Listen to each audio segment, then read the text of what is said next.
তার আগে আমি একটু অজয় বাবুর কাছে যাব। অজয় বাবু, এই যে ডিএনএ রিপোর্টে সঞ্জয় রায় তার ডিএনএ ম্যাচ করেছে, এটা কতটা ইম্পর্টেন্ট এই গোটা মামলার ক্ষেত্রে? এবং এর পাশাপাশি সবচেয়ে যে বড় প্রশ্নটা উঠে আসছে যে সঞ্জয় কি একাই না আরো কেউ ছিল, এই প্রশ্নকে আরো জোরালো করছে, এই আশঙ্কাকে আরো জোরালো করছে যে বিষয়গুলো, তার মধ্যে অন্যতম যে ব্রুটালিটি, খুন করার ক্ষেত্রে যে ব্রুটালিটির চেহারা উঠে এসেছে, সেটা ওই সময়ের মধ্যে একজন ব্যক্তির করে ওঠা সম্ভব কিনা এ নিয়ে বহু বহু প্রশ্ন উঠে আসছে। এই সম্পর্কে আপনার কি মত?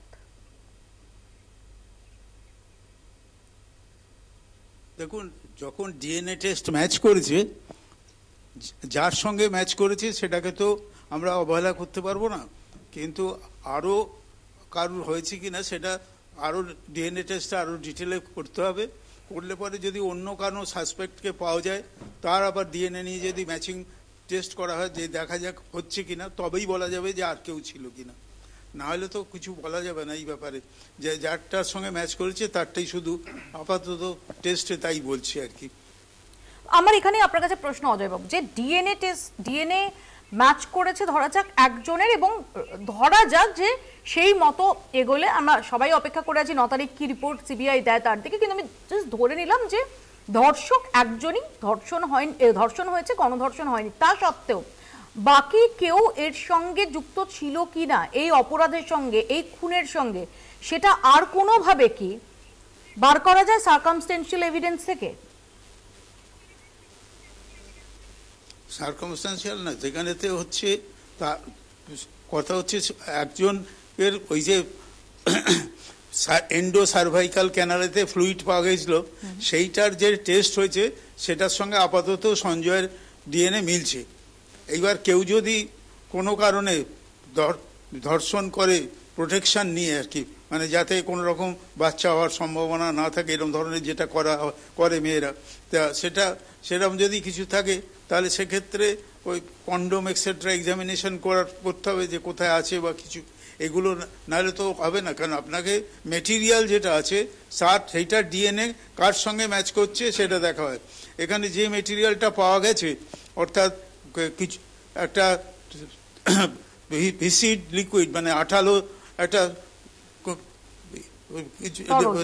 জলীয় বা ফ্লুইড পাওয়া গেছে, তরল পদার্থ পাওয়া গেছে, তা সেইটা থেকে একজনের ডিএনএর সঙ্গে ম্যাচ করেছে।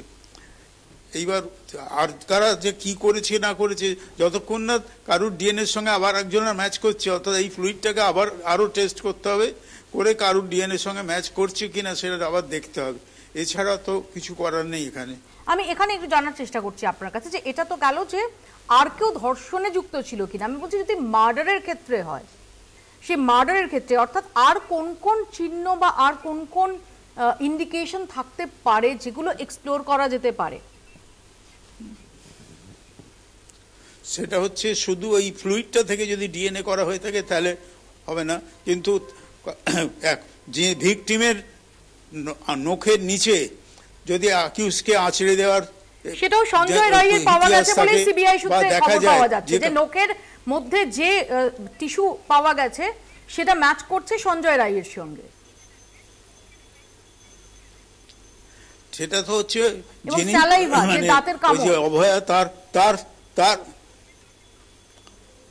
না, যেগুলো তো হচ্ছে, এগুলো তো হচ্ছে একজনারটা হচ্ছে, আর কারা ছিল কিনা তাহলে তাদেরও হাতের আঙুলের এগুলো করতে হবে। এখন আর কোনো সাসপেক্টকে তারা ধরেছে কিনা সেইটার ব্যাপারটা জানা দরকার। আর কোনো সাসপেক্ট শুধু একজন পাওয়া গেল তারটা মিলল একেবারে। আমি আসবো অজয় বাবু, এবং এখানে এখনো পর্যন্ত আমরা যেটা জানি যে খুন এবং ধর্ষণের ঘটনায় একজনকেই গ্রেফতার করা হয়েছে, সে সঞ্জয় রায়।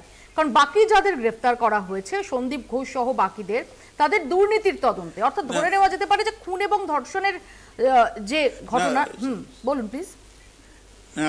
শুনুন, খুনের ধর্ষণের ক্ষেত্রে আর কেউ যদি না থাকে, যেটা হচ্ছে দেখা যাচ্ছে যে তার নাক মুখ চেপে এবং গলা টিপে শ্বাসরোধ করে মারা হয়েছে, তাহলে তার একজনের পক্ষে কি দুটো কাজ একসঙ্গে করা সম্ভব? আমি সেটাই আপনাদের জানার চেষ্টা করছি। কার ছিল এটা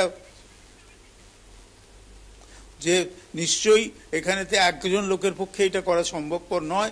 এটা অবধারিতভাবে বলা যেতে পারে যে মানে যেভাবে শ্বাসরোধ করা হয়েছে, তাহলে হচ্ছে দুভাবে শ্বাসরোধ করা হয়েছে, নাক মুখ চেপে ধরা হয়েছে এবং গলা টেপা হয়েছে।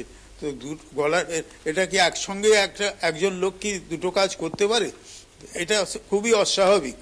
এবং সাধারণভাবে আরেকজন লোক থাকা তো নিশ্চয়ই, একের বেশি থাকা সম্ভাবনাটা উড়িয়ে দেওয়া যায় না এতে।